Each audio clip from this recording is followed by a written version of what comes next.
Ողջույն սիրելիներս եւ ինչպես խոստացել էի, այսօր վլոգ է իմ ալիքում։ Վլոգը սկսում ենք Երևան парքից։ Հիմա կգնանք, կտեսնենք ինչ ատրակցիոններ կան եւ հերթով կնստենք։ Իհարկե, որ կկարողանամ։ Առաջինը դա Սանտա Մարիա ճոճվող նավն էր, որը որ նստեցինք։ Անկեղծ ասած, եթե սեղմելու կոճակ լիներ, որը որ կկանգնեցներ այս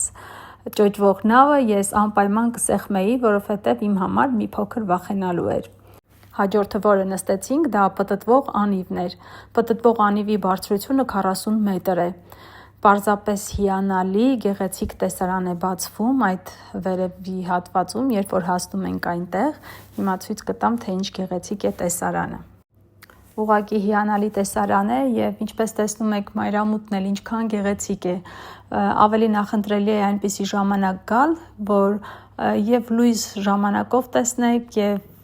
մութ ժամանակով, այսինքն մենք եկել էինք ժամը 5-ի հատվածում եւ հետո մենք ականատես եղանք նաեւ մայրամուտին, այնուհետեւ լույսերով արդեն իսկ բոլոր ատրակցիոնները տեսանք, ինչպես տեսնում եք վերևից ինչքան գեղեցիկ է, բոլոր հատվածները երևում են եւ կարող ենք տեսնել բոլոր ատրակցիոնները։ Իդեպ ես բարձրություն այդքան էլ չեմ սիրում, բայց այնքան դանդաղ էր բարձրանում վերև, որ խնդիր չեղավ իմ համար։ Ուղղակի վայելեցի այս գեղեցիկ տեսարանը եւ նաեւ մայրամուտը 40 մետր բարձրությունից։ Հիմա առաջ շարժվենք եւ տեսնենք, թե ինչ ատրակցիոն ենք նստում հաջորդը։ Իդեպ երեխաները ոչ բոլոր ատրակցիոնները նստեցին, ես նույնպես ոչ բոլորը, որովհետև ավելի շատ ցանկացա նստեմ այնպիսիները, որոնք վախենալու չեն։ Հիմա ավելի առաջ շարժվենք, տեսնենք ինչ ենք բացահայտում այստեղ։ Այս տարածքն էլ շատ գեղեցիկ էր իր գեղեցիկ ջրվեժով։ Այնուհետև առաջացանք եւ գնեցինք popcorn եւ ջուր։ Իդեպ popcorn-ն ու ջուրը միասին, այսինքն 2 popcorn գնեցինք եւ 5 ջուր եւ այդքանը 3600 դրամ էր։ Անկեղծ ասած չգիտեմ, ուտելիք թույլատրվում է ներս տանել կամ ջուր թույլատրվում է ներս տանել, թե ոչ, բայց այնտեղից գնելու դեպքում իմացեք, որ ինչքան գումար պետք է տաք ջուր եւ popcorn գնելու համար։ Առաջ ենք շարժվում եւ բացահայտում ենք նոր ատրակցիոնները։ Այս մեկը նույնպես ես չնստեցի, անկեղծ ասած մի քանի հատ կար, որը որ իմ համար կարելի է ասել, որ ես հավանում եմ եւ կարող եմ նստել։ Այն, որը որ իսկապես էքստրեմալ պայմաններ է ստեղծում, ես չեմ սիրում նմանատիպ ատրակցիոններ, իսկ ովքեր որ էքստրեմալ այսպիսի նմանատիպ ատրակցիոններ սիրում են, հենց իրենց համար է նախատեսված նմանատիպ ատրակցիոնները։ Սրան անվանում են booster,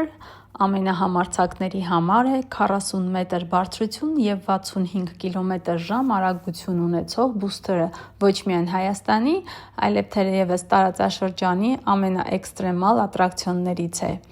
Այն այնքան մեծ է, որ կարելի է տեսնել նույնիսկ կիլոմետրերի հեռավորության վրա։ Բուստերը մագնիսական ձգողություն ունի այցելուների համար, եթե ուզում եք նոր, սուր, ուժեղ զգացողություններ, ապա հենց սա ձեր համար է։ Մենք չնստեցինք այս բուստերը, երեխաները նույնպես չցանկացան, բայց քրոջս աղջիկը բավականին համարձակ էր եւ ինքը նստեց այս բուստերը։ Եվ հետո, երբ որ հարցրեցի վախենալու չէր, ինքը պատասխանեց, որ ոչ, այլ հիանալի էր, այնպես որ եթե սիրում եք եւ չեք վախենում, ապա կարող եք անպայման նստել այս բուստերը։ Հաջորդը Maverick պտտվող էքստրեմալ ատրակցիոնն է, որի բարձրությունը 7.7 մետր է։ Այս մեկը նույնպես չնստեցի, որովհետև նմանատիպ ատրակցիոնները իմ համար գլխապտույտ է առաջացնում։ Հաջորդը WindStars ինտերակտիվ գլայդերներն են։ Մինիմում հասակ մեծահասակի հետ 105 սանտիմետր է եւ մինիմում հասակ միայնակ 120 սանտիմետր է։ Երբևէ երազել ես ճախրելու մասին, այն այստեղ է, պարզապես փորձիր։ Հրելով եւ ձգելով եռանկյունաձև կառավարման վահանակը դու կարողանում ես ավելի վեր բարձրանալ։ Իհարկե այս մեկը նստել եմ եւ շատ եմ հավանել։ Հաջորդը Պինչուի ավտոդրոմն է, ինչպես շատերս գիտենք, ավտոդրոմում իրար հարվածում են, ես չեմ սիրում այդ պահը, երբ որ հարվածում են, ավելի կարելի էր քիչ մեքենաներ լինեին, որպեսզի կարողանային ավելի լավ վարել վարորդները։ Իհարկե, փոքրիկները զվարճանում են, բայց մեծերն էլ երբ որ իրար խփում են, արդեն իսկ այդքան էլ զվարճալի չի թվում։ Եվ իհարկե չմոռանաք կապել ամրագոտիները, նոր վարել այստեղի մեքենաները։ Այս հատվածում շատ գեղեցիկ աշնանային զարդարանքներ են դրված, այսպես դդումներով զարդարված են։ Եվ նաև չենք մոռանում, որ ժամը 9-ին կա խաղարկություն։ Արդեն իսկ քանի անգամ բարձրախոսով հայտարարեցին, որ պետք է բոլորը գնան եւ մասնակցեն այդ խաղարկությանը։ Տոմսերի վրա գրված են թվեր եւ այդ թվերի հիման վրա խաղարկություն է տեղի ունենում հենց ներսում։ Հիմա գնանք ներսը։ Ներսում էլ բավականին հետաքրքիր ատրակցիոններ կան, բայց կարծում եմ ավելի փոքր տարիքի երեխաների համար է նախատեսված եւ ավելի քիչ, այսպես ասած, վախենալու են այստեղին ատրակցիոնները, կարող եք այցելել եւ փոքրիկների հետ զվարճանալ։ Արդեն մենք եկել ենք եւ սպասում ենք խաղարկությանը, երևի թե առաջինը մենք ենք այստեղ հասել, սպասենք խաղարկությանը։ Մեր մոտ ունենք 5 տոմս, նախապես երբ որ մուտք են գործում Երևան Փարք, այնտեղ տոմսերի կեսը իրենք են վերցնում, մյուս կեսը տալիս են մեզ, այսինքն այդ կեսը արդեն իսկ այնտեղ պտտվում է եւ այսպես խաղարկության արդյունքում կհանեն 3 տոմս եւ 3 տոմսերը մեկը շահում էր, ինչքան հիշում եմ, Պաղպաղակ, մյուսը շահում էր 1 տոմս Երևան Փարքի, իսկ մյուսը շահում էր Երևան Փարքի Փակոթյա հատվածում արկադային խաղերի սիրահարների համար գործում է Game Zone, հենց դրանց տոմսերն է խաղարկվում։